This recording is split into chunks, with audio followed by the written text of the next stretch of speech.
Buenas tardes a todas y a todos. Continuamos con las charlas de esta quinta Expo Posadas Ciudad Universitaria a través de nuestra plataforma web que es www.expoposadasuniversitaria.com.ar. Hoy contamos con la presencia de la abogada y escribana Carolina Rosas, quien nos va a estar hablando sobre la nueva ley de alquileres. Sean todos y todas bienvenidos. Buenas tardes, ¿cómo les va? Gusto poder compartir este espacio con ustedes. Agradezco a los organizadores la posibilidad de compartir, junto con la Universidad Católica de Santa Fe, sede Santos Mártires, este encuentro. La temática que vamos a abordar en el día de hoy es una temática muy actual, muy reciente, que es la referida a la reforma al contrato de locación, conocida como nueva ley de alquileres, ¿sí? Vamos a compartir pantalla y vamos a adentrarnos un poquito a esta problemática, ¿sí? Que es un tema que nos atañe a todos, y especialmente en el ámbito que estamos compartiendo de esta expo universitaria, Posada Ciudad Universitaria, a esta cuestión a la cual muchos estudiantes que residen en el interior de la provincia y se trasladan a los lugares donde existen facultades para estudiar su carrera, ¿sí? Van a tener que celebrar ustedes o sus padres un contrato de locación, conocido también como contrato de alquiler, ¿sí? Pero vamos a adentrarnos entonces a analizar esta problemática. Bien.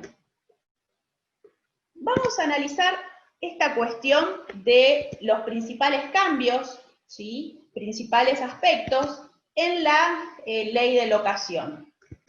Para poder analizar eso, ¿sí? Lo que tenemos que señalar es lo siguiente. Primero vamos a tratar de ubicarnos, ¿sí? Dentro del amplio mundo del derecho, ¿sí?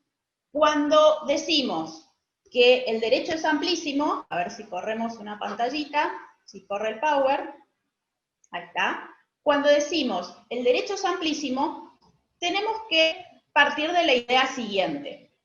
Todos conocemos, la sociedad en general, ¿sí? Conocemos al profesional del derecho que se dedica básicamente al derecho penal, porque dado los temas con los cuales trabaja, ¿sí? Son los profesionales que por ahí más están en los medios de comunicación, ¿sí? Pero el derecho es mucho más que eso, es amplísimo. Si bien es uno solo, se lo divide en su estudio en distintas ramas. Tenemos por un lado el derecho público, donde está fuertemente la presencia del Estado, ¿sí? Dentro del cual encontramos, por ejemplo, el derecho constitucional, el derecho penal, a los cuales uno cuando estudia la carrera de abogacía se puede dedicar, ya sea desde el lado del ejercicio independiente, como también desde el lado de la justicia. Pero también la otra gran parte del derecho, y ahí nos vamos adentrando en nuestra temática, es el derecho privado, que es el que regula las relaciones, los vínculos entre los particulares. Y dentro del derecho privado encontramos primordialmente al derecho civil y al derecho comercial. ¿Dónde está regulado toda esta temática del derecho privado, del derecho civil y del derecho comercial? Como bien tenemos en pantalla, ¿sí? Desde el 1 de agosto del año 2015, entró en vigencia en nuestro país lo que denominamos Código Civil y Comercial. Un código contiene en forma sistemática todas las normas referidas, en este caso, al área civil y comercial, ¿sí? Es una ley del Congreso de la Nación. Vivimos en un Estado federal. Por lo tanto, esta ley del Congreso de la Nación rige para todo el país.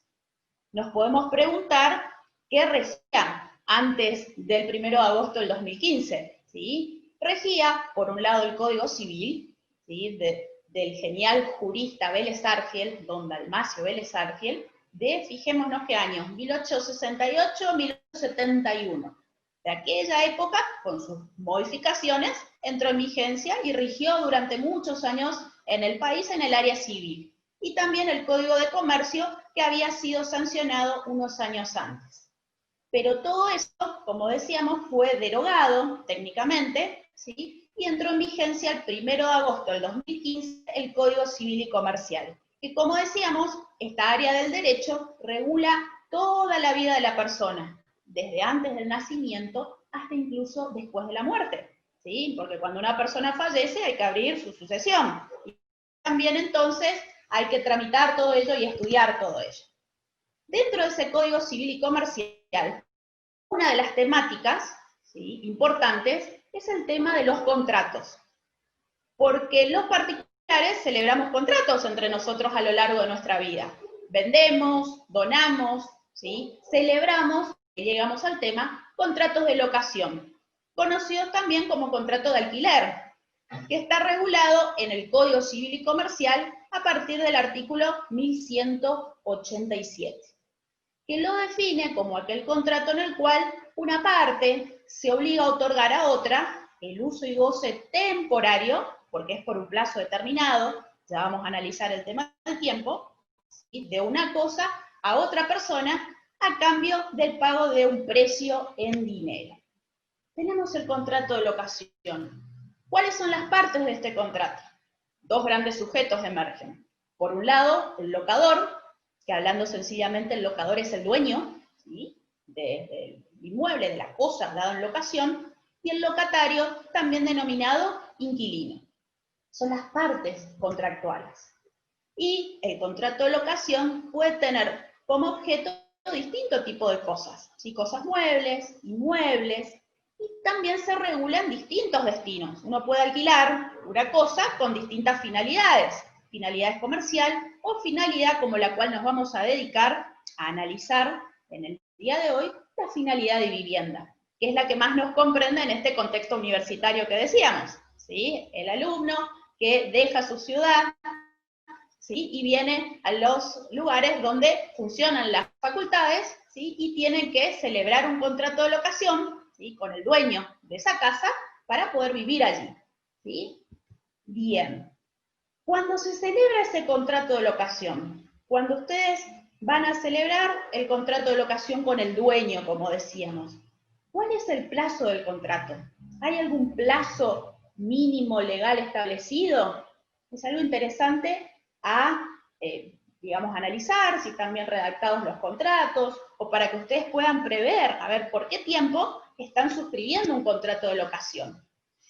Y acá, en este tema del plazo, es importante la reforma que se produjo ahora, hace poquito, ¿sí? Mediante la ley 27.551, ley del Congreso de la Nación, se reformó este Código Civil y Comercial que comentábamos hace un rato que había entrado en vigencia en el 2015, ¿sí? Y en el punto que estamos analizando, reformó y estableció que el plazo de todos los contratos de locación celebrados a partir del 1 de julio de este año, 2020, tiene que tener como plazo de 3 años, ¿sí? Esto es importante, porque comparativamente hablando, antes el plazo era de 2 años, ¿sí? Ahora, a partir del 1 de julio de este año, todos los contratos de locación que se celebren, independientemente de la finalidad que sea, comercial o vivienda, que es donde estamos ciñendo nuestro análisis, tiene por duración un plazo de 3 años, ¿sí? ¿Por qué se cambió esto? ¿Por qué se elevó el plazo? ¿Cuál fue la idea del legislador para establecer esta reforma? La idea, la fundamentación, fue tratar de dar un poco más de previsibilidad y tranquilidad al locatario, al inquilino, ¿sí? Para que entonces no tenga que estar mudándose, ¿sí?, tan frecuentemente, y entonces tener la certeza de que celebra un contrato y por lo menos el mínimo legal es de 3 años, ¿sí? Bien, esta es una reforma importante que estableció la normativa. Es un contrato que en cuanto a las recomendaciones que podemos hacer al momento de la suscripción, es que se debe celebrar por escrito, ¿sí?, para ser oponible frente a todos. Y es muy importante, como decíamos, como recomendación, que las firmas de los intervinientes, o sea, seguro del locador y del locatario, estén certificadas ante el escribano. ¿Sí? ¿Por qué? ¿Qué significa esto? ¿Qué valor le da la certificación de firma al escribano? Significa, en términos técnicos, y ya vamos a decirlo en términos sencillos, que hay una autenticidad subjetiva. ¿Qué significa eso? Que el escribano, cuando certifica una firma en un contrato, dice que ese contrato fue firmado por tal persona y no por otra. ¿Sí? Nos da la certeza que efectivamente fue firmado de puño y letra por X persona. ¿Sí?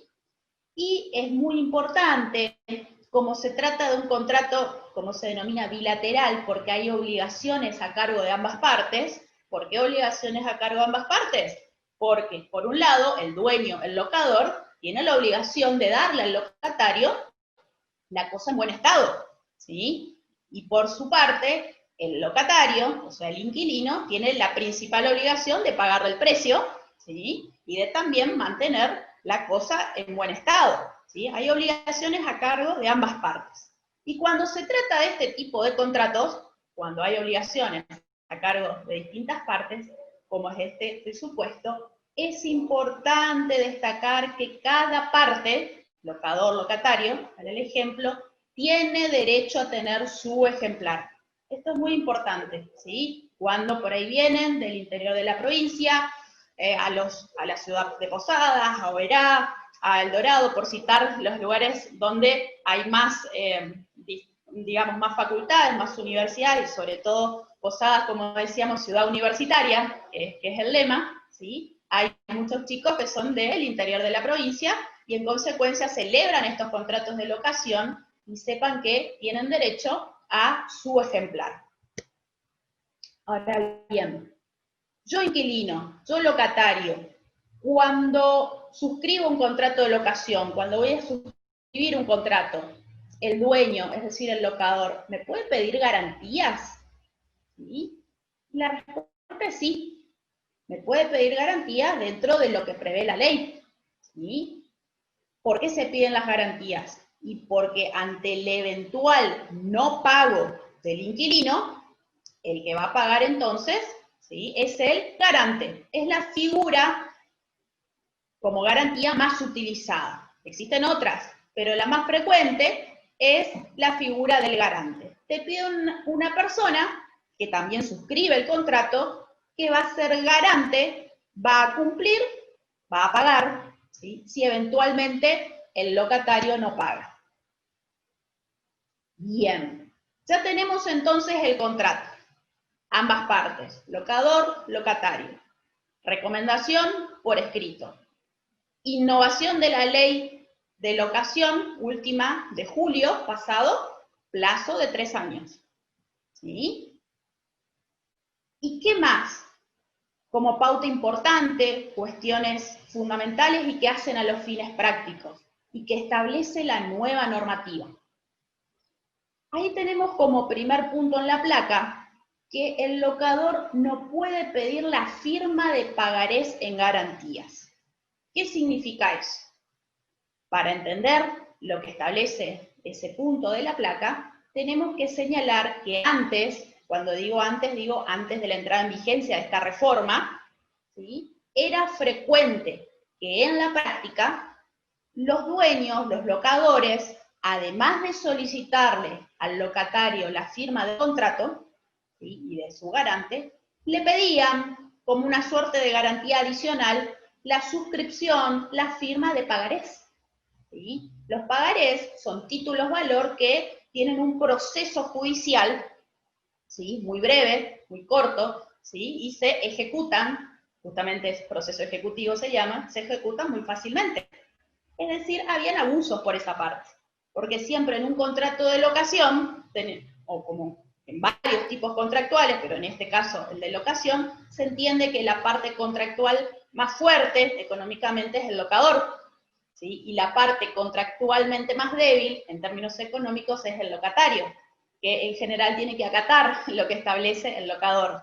Y es por eso que hubieron muchos abusos en general respecto de estas cuestiones. Y es por eso que la ley pone un freno a esta práctica que era habitual y prohíbe, ¿sí?, que el locador pueda exigirle al locatario las firmas de pagarés en garantías, ¿sí?, con oportunidad o en oportunidad de la suscripción del contrato de locación, ¿sí? También, como otra cuestión que es de práctica y que vamos a ver cómo está regulado ahora con las reformas, y que por ahí alguna vez habrán escuchado, ¿sí?, es que cuando uno celebra un contrato de locación, poniéndose desde el lado del inquilino, del locatario, a veces uno ha escuchado que dicen, bueno, me piden 1 mes, 2 meses, 3 meses anticipados para poder entrar, ¿sí?, hablando sencillamente, ¿sí?, técnicamente para que me den la tenencia del inmueble, ¿sí? Bien, entonces eso implicaban que si uno era locatario, tenía que disponer de mucho dinero para poder entrar, ¿sí?, en el lugar objeto de la locación, porque te pedían 2, 3 meses por anticipado, ¿sí?, 2, 3 meses de alquiler, ¿sí? Entonces, la ley, como decíamos, que entró en vigencia en julio de este año, reformando todo el sistema de alquileres, lo que prevé es que el locador no puede pedir más de 1 mes por anticipado, ¿sí? Con ello, entonces se pone un tope, ¿sí?, se pone un límite a las exigencias, por ahí con pretensiones mayores, que hacían los locadores. También, en el ámbito del contrato de locación, es frecuente que el locador pida al locatario lo que se denominan depósitos en garantías o exigencias similares. Es decir, para poder ingresar al inmueble, muchas veces te piden un depósito en garantía. ¿Para qué? ¿O por qué? ¿Por qué motivo? Por si por ahí uno rompe algo, ¿sí?, destruye, ocasiona un daño, tener entonces este fondo, este dinero disponible el locador para poder arreglar, ¿sí?, el inmueble. Ahora el tema es, como decíamos, que antes de julio entró en vigencia esta nueva ley, ¿sí?, por ahí lo que se exigía en carácter de depósito eran sumas muy grandes. Entonces, la ley lo que estableció es un límite nuevamente, estableciendo que los depósitos en garantías o exigencias similares que pueda exigir el locador al locatario no puede superar el valor del primer mes, ¿sí? Y como cierre, y como último punto importante en la reforma de la ley de locaciones, tenemos que señalar también que influyó esta normativa en un punto central, que es el tema del precio, sobre todo en los contratos que tienen por finalidad el destino vivienda. Estableció, ¿sí?, mecanismos de actualización, es decir, primero estableció que durante el primer año, el primero de los 3 que dijimos que dura el contrato, durante el primer año el valor de lo que paga el locatario por mes al locador no puede variar, se mantiene invariable, ¿sí? Y luego, a partir del segundo año, la misma ley establece un mecanismo a partir del cual, ¿sí?, se va a actualizar ese monto, ¿sí? Esto, reitero, siempre hablando de los contratos de locación con destino vivienda. Esas, en consecuencia, son las más importantes reformas que estableció esta nueva ley de locaciones, que entró en vigencia en nuestro país en julio de este año, y que viene a revolucionar, como decimos, este tipo contractual tan utilizado por todos, y sobre todo en el ámbito universitario, que es en lo que estamos conversando en esta charla, para los estudiantes que se trasladan desde distintos puntos de la provincia o de provincias cercanas y vienen a nuestra ciudad de Posadas a estudiar, ¿sí?, a elegir alguna de las carreras, y bueno, van a celebrar seguramente, ustedes o sus padres, contratos de locación, ¿sí? Y entonces estas son las pautas a tener en cuenta a los fines prácticos, ¿sí?, al momento de la suscripción de los mismos. Les agradezco su tiempo, les agradezco nuevamente la invitación. Bueno, ha sido un placer poder compartir este espacio con ustedes.